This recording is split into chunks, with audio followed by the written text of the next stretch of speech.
эфирде заман ноябрьнын 28-ы Кырым Межгалинын 1370 күні студияда мен Әлмәлиева чалышам. Қырымда ғайып болған Энвер Суфьянының тағдыры ойледі белгісіз қалмақта. О ноябрьнын 21-де ішке кеткенде берлі evine қайтмаған. О Ахмежеді жеварындаки коллективный сады бөлгесінде яша екен. Кім бірде бір мәлімат болса, экранда қайт етілген телефон вастасынен хабер етмеге рижа етіле. У нас есть памятники коллективные сады. Говорят, его там удерживают за какие-то долги. Но мне точно неизвестно. До этого я с ним разговаривала. Говорю, мы кому-то должны. И он мне говорил, что у нас все хорошо, наоборот, нам должны.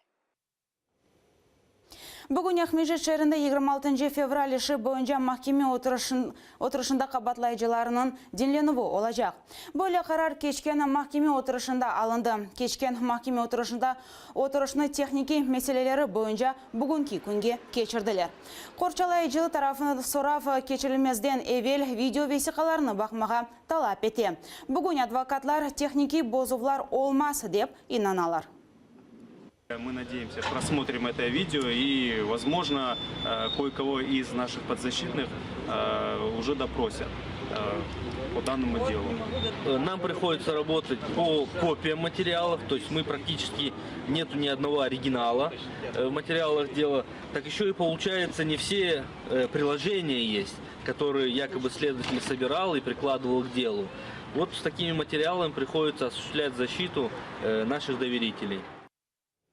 26 февраль іші бойынша махкеме отырышы 2 ел евесі башланды. Бүгінгі күнге бойыш бойынша Али Асанов, Мустафа Дегірменже, Эскендер Кантемиров, Талят Юнусов, Арсен Юнусов, Эскендер Эмиралиев ве Эскендер Небиев қабатланалар. Олар 26 февраль 2014 сенесі Қырым парламенті янында олып кечкен митингде иштирак еткенлерінде қабатланалар.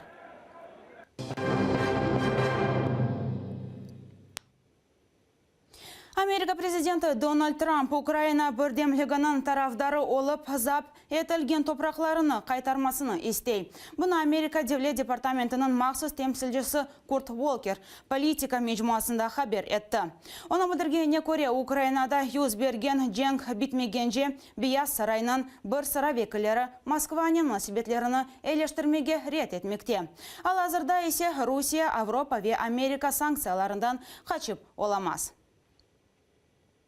Якщо ми збираємося отримати покращення у відносинах між США і Росією, ми не хочемо топтатися на місці. Ми хочемо більш конструктивної взаємодії. Я знаю, я сам чув це від президента. Він прагне досягти миру, прагне вирішення кризи. Він хоче, щоб Україна повернула собі свою територію.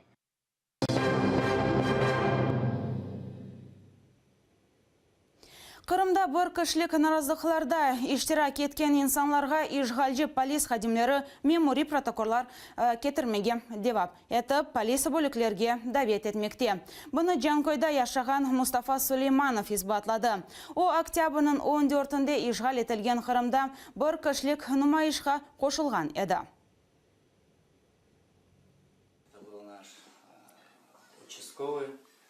Цель его визита была составить по отношению меня административный протокол. Когда я начал изучать сам протокол, то прочитал в нем следующее, что все обвинения строятся якобы на том, что мой одиночный пикет они связали с остальными пикетами, которые проводились в этот день. И этим самым пытаются доказать, что это было несанкционированное собрание людей, то есть несанкционированный митинг. Кеченлері бір кішілік наразылықларда иштирак еткен 8 Қырым татары полицияға чағырылды. Бұны адвокат Эмиль Курбединов білдірді. Оларға қаршы мемори ишлер баштатылған.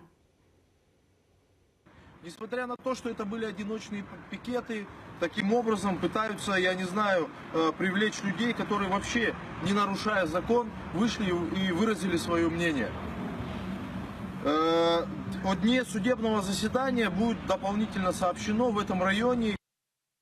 Октябрьнің 14-інде Қырымның farklı көшелерінде фаилер Қырым мұсылманларына қаршы япқан репрессияларны тоқтатмақ талабы ile бір кішілік наразылықларға шыққан еді. О күні 49 инсан тұтылған еді. Bu ise sonki haberimiz edi. ATR yayını sabah devam ете. Bizle olunuz.